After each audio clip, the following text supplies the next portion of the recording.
Ko'chada uni ko'rib qolsangiz, qarshingizda Gollivudning eng boy aktyorlardan biri turganligini aslo bilmas edingiz. Uning boyligi allaqachon $500 million dan oshgan. Ammo u hanuzgacha oddiy futbolkalar kiyadi va dabdabali hayot kechirmaydi.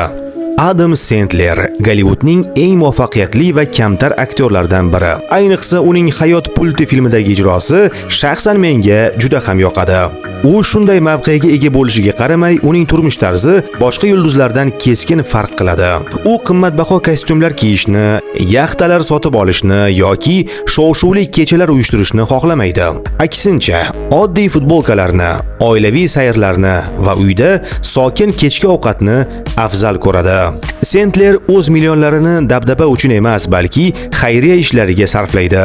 U bolalar shifoxonalari, faxriylar jamg'armalari va ta'lim sohasini qo'llab-quvvatlash uchun doimiy ravishda katta mablag' ajratadi.